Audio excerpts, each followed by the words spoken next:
Boa noite a todos, que a paz do Mestre Jesus esteja em nossos corações. Em nome do Centro Espírita Allan Kardec de Campinas, estendo a todos as nossas boas-vindas. Hoje nós daremos início ao estudo do capítulo 11 do Evangelho segundo o Espiritismo, em que Jesus nos fala sobre o amor a Deus e o amor ao próximo. Mas antes de darmos início aos nossos estudos, eu convido a todos para uma breve oração inicial. Elevemos os nossos pensamentos ao mais alto, nos conectando com os amigos da espiritualidade maior que se encontram conosco nesse momento e sentindo as vibrações de amor, de luz e paz que eles nos trazem. Roguemos a Jesus. Mestre querido, aqui estamos mais uma vez reunidos com o objetivo sincero de estudar o seu Evangelho, que possamos encontrar o entendimento e conforto em suas palavras e nos beneficiar desse momento de estudos. Pedimos, Senhor, as suas bênçãos e que o seu amor preencha os nossos corações e ilumine todo o nosso ser, hoje e sempre. No Evangelho de Mateus, no capítulo 22, versículos 34 a 40, nós lemos a seguinte passagem. Os fariseus, que eram os doutores da lei mosaica nos tempos de Jesus, tendo se reunido, foram a Jesus, e um deles perguntou: Mestre, qual o mandamento maior da lei? Jesus respondeu: Amarás o Senhor teu Deus de todo o teu coração, de toda a tua alma e de todo o teu espírito. Este, o maior e o primeiro mandamento. E aqui tendes o segundo, semelhante a esse. Amarás o teu próximo como a ti mesmo. Toda a lei e os profetas se acham contidos nesses dois mandamentos. Jesus, com essas palavras, nos ensina que o amor a Deus e ao próximo são mandamentos inseparáveis, porque aquele que guarda rancor do próximo encontra-se irremediavelmente afastado também de Deus. O amor resume toda a doutrina de Jesus. No Evangelho de Mateus, no capítulo 7, versículos 12, há uma outra passagem em que lemos: Faz aos homens tudo o que queira que eles te façam, pois é nisso que consiste a lei e os profetas. Então devemos tratar todas as pessoas como desejaríamos que eles nos tratassem. A parábola do credor incompassivo, nesta parábola, Jesus reforça bastante esse ensinamento. A parábola diz assim: O reino dos céus é comparável a um rei que quis pedir contas aos seus servidores. E tendo começado a fazê-lo, apresentaram-lhe um que devia 10.000 moedas. Como não tinha meios de os pagar, o Senhor mandou que vendessem sua mulher, seus filhos e tudo o que lhe pertencesse para o pagamento da dívida. O servidor, então, lançou-se aos pés do Senhor e implorava, dizendo: Senhor, tenha um pouco de paciência e eu te pagarei tudo.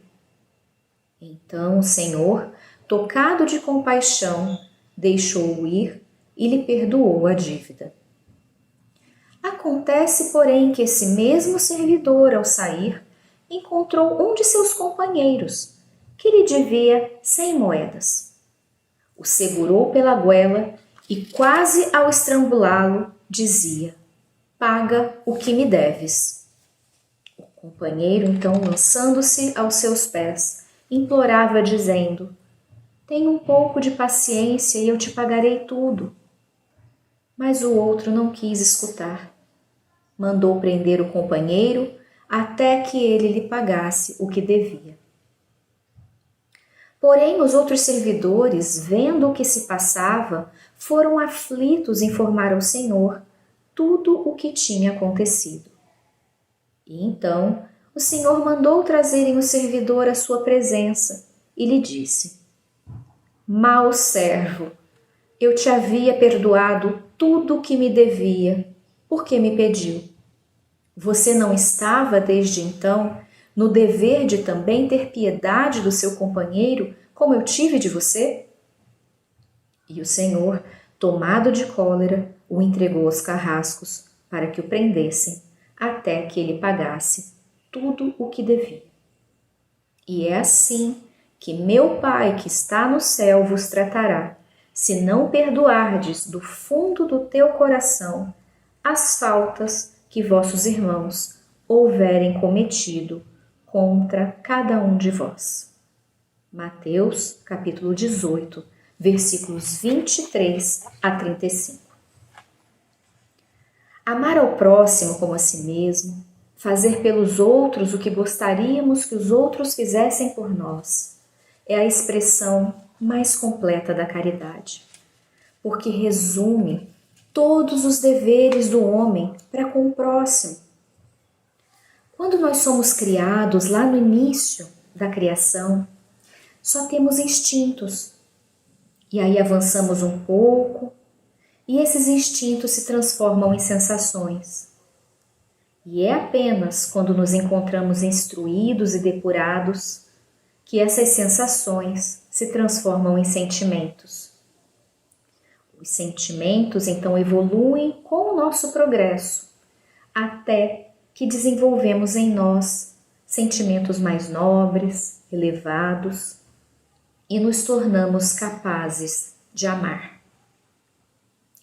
A lei de amor é então uma lei natural, e o amor é a essência divina em nós. Deus coloca a essência do amor dentro de cada um dos espíritos que cria. Mesmo aquele ser humano mais vil, criminoso, hediondo, ama algo ou ama alguém. Todos nós temos amor no coração. Amar ao nosso próximo é uma condição para nos elevarmos a Deus, porque quando amamos em nossa plenitude, nós personificamos a fraternidade e a caridade. E esse amor ao próximo não se estende só aos homens, entre os homens, ele se estende a todos os seres da criação. Francisco de Assis, um dos maiores espíritos que já esteve entre nós, nos diz que é nosso dever tratar os nossos irmãozinhos, como ele se referia aos animais, com o respeito que merecem e auxiliá-los em sua marcha evolutiva, com responsabilidade, com fraternidade. Pois toda criatura de Deus tem o mesmo direito de ser amada e protegida. E se formos pensar, a própria reencarnação é um dos instrumentos da aplicação da lei de amor. É uma bênção divina que Deus nos concede. É a oportunidade que Deus nos dá de nos reunirmos novamente com nossos inimigos, que tenham sido adversários do passado, a fim de que em uma nova existência possamos nos reconciliar, possamos mutuamente nos ajustar diante da lei do amor. A reencarnação é a chance que Deus nos dá de amar aquele que em outras vidas, que em outrora odiamos, de transformar essa discórdia dentro do nosso coração em virtude, na virtude de perdão, na união. É transformar o mal querer em bem querer, fazer o bem a quem quer que tenhamos feito o mal. E a reencarnação também é para nós fonte de consolo, porque ela nos garante que haverá um reencontro com os nossos afetos que se foram, que partiram dessa vida antes de nós. É o consolo para aquela dor que sentimos com a morte de um ente querido, quando nós sabemos que nós iremos nos reencontrar. Essa dor se torna mais branda. Ela se abranda quando nós temos a convicção, quando nós temos a certeza de que somos eternos e que a passagem para o plano espiritual é apenas uma sensação momentânea. Nós somos imortais, teremos toda a eternidade para vivermos uns com os outros, nos depurarmos, progredirmos, até que enfim possamos alcançar a condição de espíritos puros, que é o nosso destino, o destino de cada um de nós.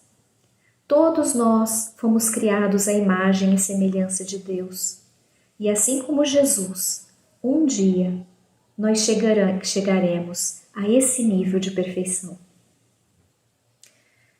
Há uma outra passagem no Evangelho de Mateus, no capítulo 22, e que também consta no Evangelho de Marcos, lá no capítulo 12, que diz assim: naquele tempo, os fariseus fizeram um plano para apanhar Jesus em alguma contradição, para que assim pudessem condená-lo.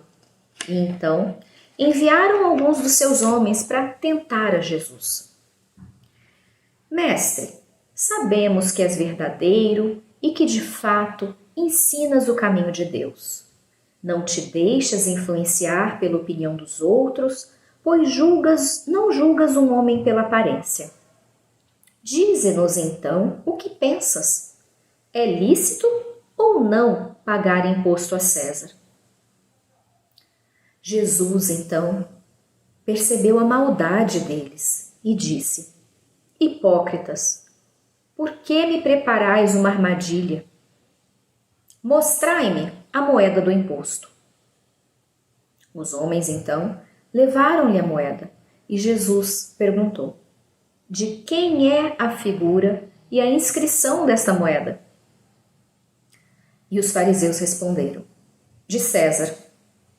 Jesus então lhes respondeu: dai, pois, a César o que é de César, e a Deus o que é de Deus.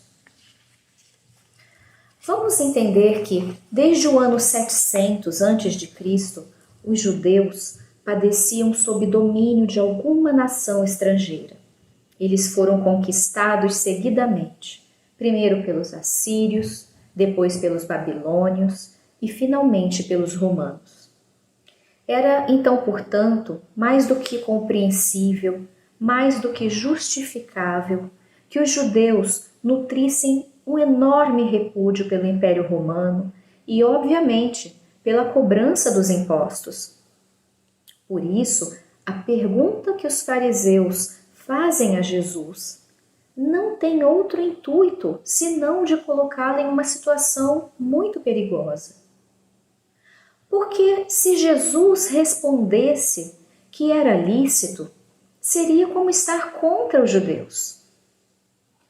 E se respondesse que não era lícito a cobrança dos impostos, Jesus teria contra si toda a autoridade romana.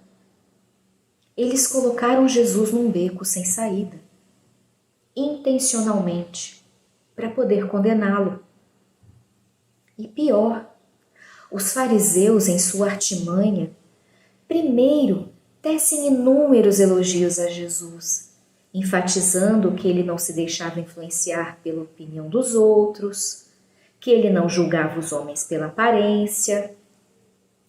A intenção deles era primeiro apelar para a vaidade de Jesus. Só que o mestre, em toda a sua elevação moral, já estava purificado desse vício. As palavras de falso elogio de forma alguma o atingiram, não inflaram seu ego. E ao contrário, Jesus percebeu a malícia e energicamente condena os homens que o haviam confrontado, chamando-o de hipócritas. Jesus deixa claro aos fariseus que sabe, que conhecem os seus sentimentos. E isso é importante ressaltar, porque muitas vezes nós achamos que amar ao próximo significa colocar uma venda nos olhos, tapar o sol com a peneira ou colocar óculos cor-de-rosa, para que a gente só enxergue o belo na pessoa, só enxergue o que a pessoa tem de bom e não como ela realmente se apresenta. Amar ao próximo não quer dizer que nós tenhamos que deixar de ver os maus sentimentos, a má intenção dentro dos nossos amigos, colegas, aqueles que estão conosco nessa jornada.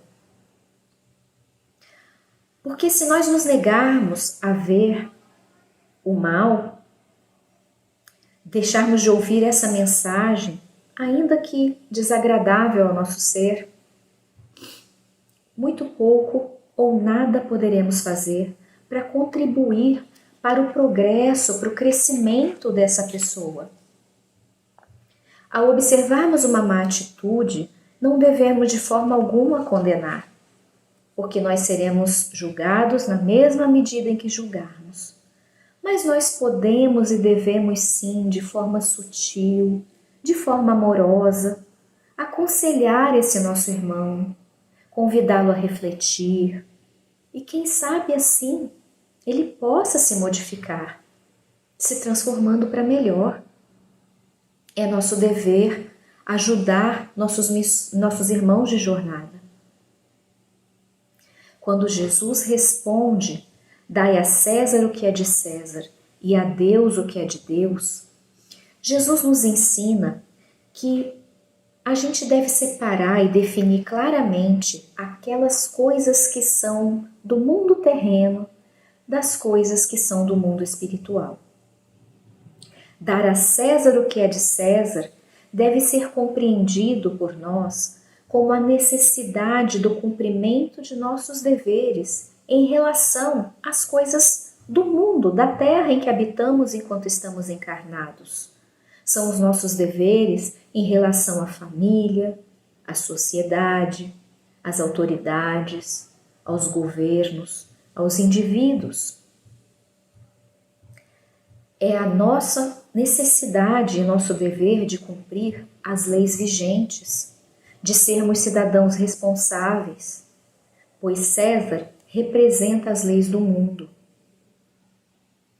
E dar a Deus o que é de Deus significa cultivar os valores espirituais, amando o próximo, praticando a caridade, estudando o Evangelho, procurando eliminar de nós os nossos vícios, os nossos defeitos, transformando-os em virtudes, fazendo aquilo que nós espíritas conhecemos como reforma íntima, nos depurando, nos melhorando, porque esses esforços, esse nosso comportamento é que é indispensável para o nosso crescimento moral e espiritual.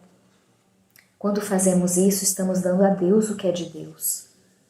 Deus representa aqui as leis imutáveis que nos regem e a lei maior, que é a lei do amor.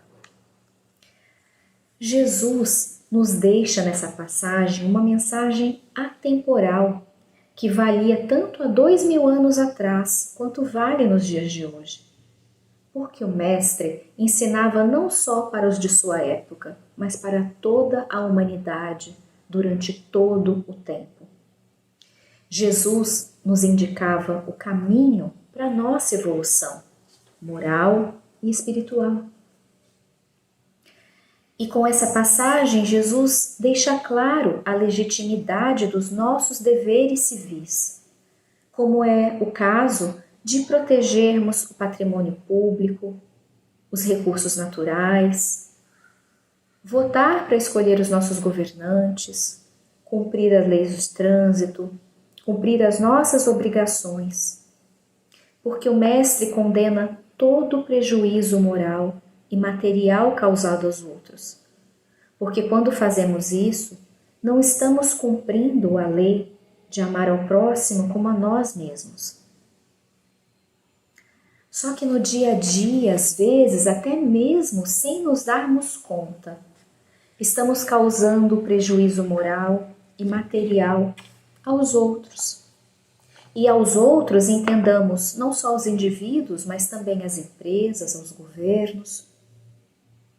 Por exemplo, quando pessoas sonegam impostos, tão necessários para garantir aos cidadãos mais necessitados os seus direitos de moradia, de educação, de saúde, de lazer. Quando nós fazemos na internet download de músicas e de livros, usando de pirataria cibernética para não pagarmos os direitos autorais, estamos lesando os criadores dessas obras. Quando nós, no trabalho, no dia a dia, saímos alguns minutos antes, deixando, às vezes, os nossos companheiros de trabalho em má situação, sobrecarregando-os com o trabalho que seria nosso, lesando o empregador, que está nos pagando por toda uma jornada. Então Jesus nos ensinou com essa passagem que os nossos deveres para com o outro, para com a sociedade, nossa postura ética diante das coisas do mundo, são tão importantes quanto os nossos deveres para com Deus. A César o que é de César, a Deus o que é de Deus. Porque pensemos, se nós não procurarmos nos ajustar às leis humanas, se nós não conseguirmos ser éticos e morais nem com as coisas do mundo, como nós podemos fazer isso em relação às leis de Deus? Amar e respeitar o nosso próximo como a nós mesmos. A espiritualidade maior nos esclarece que somente quando essa lei do amor for compreendida e praticada por toda a humanidade, somente então nós alcançaremos o melhoramento moral e poderemos então conhecer a felicidade em nosso planeta, a paz, a harmonia. Porque então nós estaremos vivendo de acordo com as leis de Deus, com a lei do amor. Então que nós possamos começar essa transformação dentro de cada um de nós, porque o nosso mundo mudará quando nós mudarmos. Que Deus então nos fortaleça para que possamos perseverar nesse sublime e tão difícil exercício da prática do amor ao próximo, do amor incondicional, na certeza de que Jesus e nossos amigos espirituais nos amparam e estão sempre ao nosso lado nessa jornada. Concluímos então os nossos estudos de hoje e, para encerrar, gostaria de convidar a todos que nos assistem para fazermos uma vibração. A vibração também é uma forma de exercermos a caridade, de praticarmos o amor ao próximo, pois através da vibração enviamos os nossos melhores pensamentos, os nossos melhores sentimentos em favor dos outros, em favor do nosso próximo. Vamos então elevar os nossos pensamentos a Deus e pensar com muito carinho em nossos familiares, naqueles que dividem o lar conosco. E vamos buscar dentro de nós aquilo que temos de melhor. Vamos enviar a cada um dos nossos entes queridos as boas energias da paz, do amor, da esperança, da tolerância e do perdão. Que possamos viver em harmonia em nosso lar, ajudando-nos uns aos outros para o nosso crescimento espiritual. Vibremos pelos nossos entes queridos.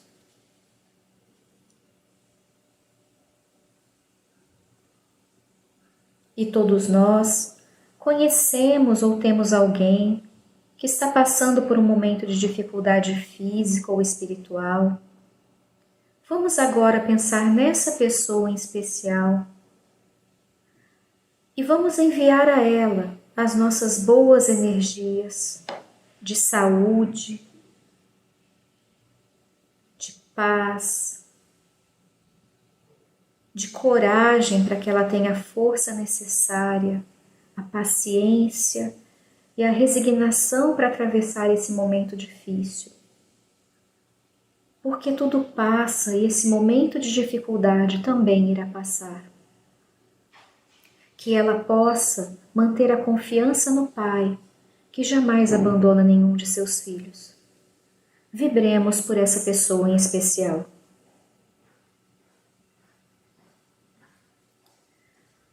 Agradecemos a Deus pela oportunidade que tivemos hoje de vibrar pelos nossos entes queridos. Quanto a nós, que o amparo dos bons amigos espirituais nos traga o conforto e o alívio de que precisamos, e que o Senhor nos fortaleça para que possamos prosseguir aprendendo e nos tornando a cada dia pessoas melhores.